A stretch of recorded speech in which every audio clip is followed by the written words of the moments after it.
ये सब्ज़ी खाने में पनीर के सब्ज़ी से कम नहीं लगती है, बहुत ही ज़्यादा स्वादिष्ट बनती है।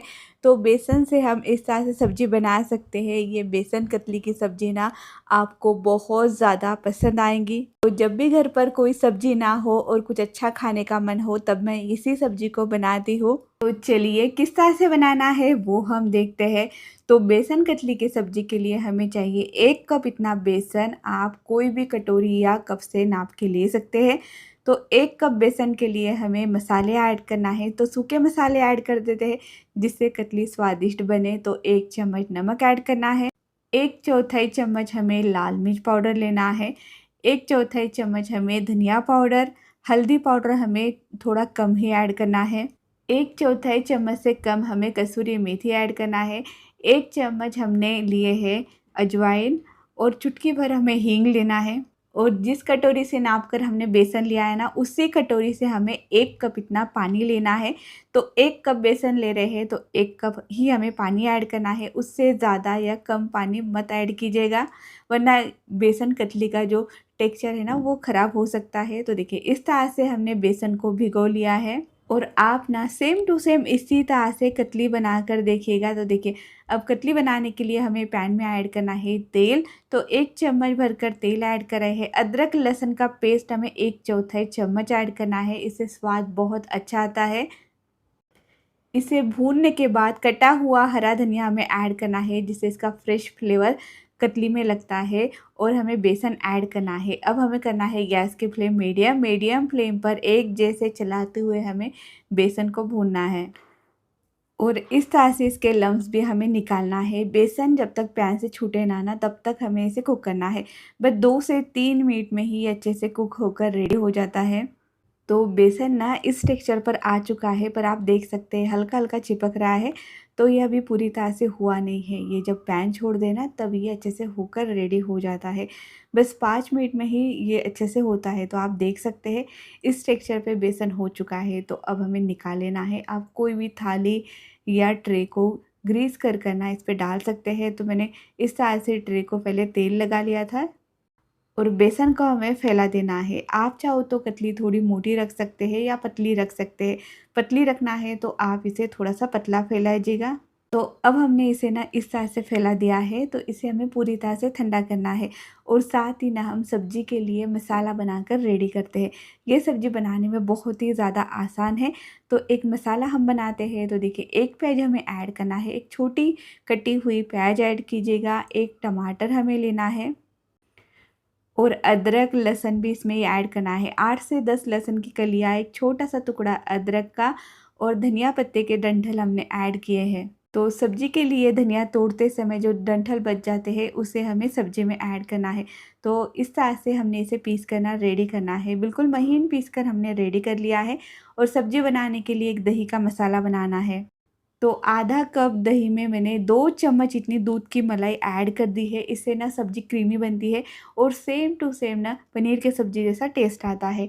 तो लाल मिर्च पाउडर हमें ऐड करना है 1 चम्मच, आधा चम्मच हमें हल्दी पाउडर ऐड करना है, 1.5 चम्मच हम ले रहे हैं धनिया का पाउडर और 1 चौथाई चम्मच हमें लेना है कसूरी मेथी का पाउडर। दही में हम मसाले को भिगो लेते हैं जिससे मसाला भी फूल जाए, दही फ्लेवरफुल हो जाए और इससे ना सब्ज़ी ज़्यादा क्रीमी बनती है। तो इस तरह से इसे भी रेडी कर कर हमने रख लिया है। बेसन के कतली को रखे 5 मिनट हो चुके हैं। तो ये पूरी तरह से ठंडा हो चुका है। तो इसे हम कट कर लेते हैं। जो साइड का पोर्शन है इसे ना हम सब्जी में यूज़ करेंगे। बेसन कतली को आप कोई भी शेप में कट कर सकते हैं।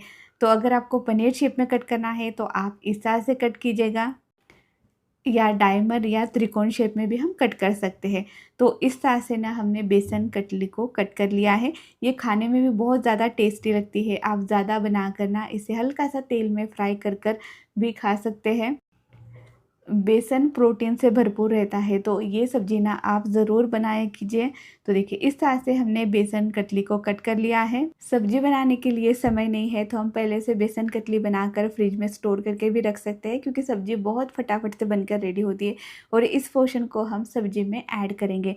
तो सब्ज़ी बनाने के लिए हमें चाहिए तेल, 2 बड़े चम्मच भरकर हमें तेल लेना है। तेल जब गर्म हो जाए तब हमें ऐड करना है जीरा, 1 चम्मच भरकर जीरा और 1 तेज़पत्ता हम ऐड कर रहे हैं। तो जीरा ना अच्छे से फूट चुका है, तो अब हमें पिसा हुआ मसाला इसमें ऐड करना है। तो देखिए पिसे हुए मसाले में सभी हमने कच्चा ही यूज़ किया है, इसीलिए इसे ना अच्छे से कुक करना बहुत ही ज़्यादा ज़रूरी है। 1 चम्मच नमक डालकर 5 मिनट के लिए हमें अच्छे से इसे कुक करना है, जब तक ये तेल छोड़ दे और ये हल्का सा ड्राई सा हो जाए, इस तरह से इसमें दरदरा टेक्सचर आ जाए। आप देख सकते हैं साइड से इसने तेल छोड़ दिया है, जो प्याज का कच्चापन है ना वो भी पूरी तरह से निकल चुका है। तो अब हमें दही का पेस्ट डालकर इसे चलाना है। तो उसी बर्तन में मैं थोड़ा-सा पानी ऐड कर रही हूँ। गैस की फ्लेम हमें करना है मीडियम और मीडियम फ्लेम पर एक जैसे चलाते हुए हमें दही को कुक करना है। और इस सब्ज़ी को बनाते समय बस एक बात का हमें ज़रूर ध्यान रखना है, दही बिल्कुल भी खट्टा हमें नहीं लेना है। फ्रेश दही का यूज़ करना है, उसके साथ में 2 चम्मच मलाई का यूज़ करना है, जिससे ना ये सब्ज़ी बिल्कुल पनीर की सब्ज़ी जैसे ही लगती है। तो इस तरह से आप देख सकते हैं दही अच्छे से कुक हो चुका है, तो अब हमें पानी ऐड करना है। 1.5 कप से करीब मैं पानी ऐड कर रही हूँ और ग्रेवी की कंसिस्टेंसी आप इस तरह से देख सकते हैं। इस सब्ज़ी में हमने बेसन का यूज़ करना है ना, तो सब्ज़ी थोड़ी गाढ़ी होती है, तो इसीलिए आप इसकी ग्रेवी का टेक्सचर इसी तरह से रखिएगा। और ग्रेवी में जब बॉयल आ जाए ना, तब हमें बेसन को जो हमने रखा था ना, उसे इस तरह से हल्का सा हाथों से मैश कर इसमें ऐड करना है, जिससे ग्रेवी में हल्का सा गाढ़ापन आता है और सब्ज़ी खाने में अच्छी लगती है। तीखापन भी सब्ज़ी का थोड़ा कम होता है, वरना बेसन कतली के सब्ज़ी में ना कतली का स्वाद अलग और ग्रेवी का स्वाद अलग आता है। आप इस तरह से ग्रेवी में जब बेसन ऐड करते हैं ना, तो ग्रेवी में भी बेसन का फ्लेवर निकलता है। तो बेसन डालने के बाद हमने इसे 2 से 3 मिनट के लिए कुक कर लिया था और अब हमें इसमें कतली ऐड करना है। कतली डालने के बाद कतली को भी हमें ग्रेवी के साथ कुक करना है। कतली में ना हल्का सा एक स्पॉन्जीनेस आता है जब हम ग्रेवी के साथ कतली को कुक करते हैं। और इस तरह से डालने के बाद अब हमें इसे हल्का सा चला लेना है। आप देख सकते हैं ग्रेवी हल्की सी पतली लग रही है, पर जब ये कुक होती है ना, तब ये ज़्यादा बढ़िया इसका टेक्सचर आता है। तो इस तरह से चला लिया, लीड रखकर 3 से 4 मिनट के लिए लो फ्लेम पर कुक कर लिया। कतली जब ग्रेवी में कुक होती है ना, तब ये ऊपर इस तरह से आ जाती है। आप देख सकते हैं ऊपर से कटा हुआ हरा धनिया हमें ऐड करना है। सब्जी बनकर रेडी हो चुकी है और ग्रेवी का टेक्सचर भी बराबर से आ चुका है। ये सब्जी को आप सेम इसी तरह से बनाइएगा, आपको बहुत ज़्यादा पसंद आएंगी। रोटी, पराठा, फुल्का, स्टीम राइस, जीरा राइस, किसी के साथ भी आप इस सब्जी को एंजॉय कर सकते हैं। तो रेसिपी अगर आपको पसंद आई है तो वीडियो को लाइक ज़रूर कीजिएगा। इसी तरह से आसान टेस्टी रेसिपी देखने के लिए चैनल को सब्सक्राइब कीजिएगा। मिलते हैं और एक नई रेसिपी के साथ। Thank you for watching my video. आपका कीमती समय देने के लिए बहुत बहुत धन्यवाद।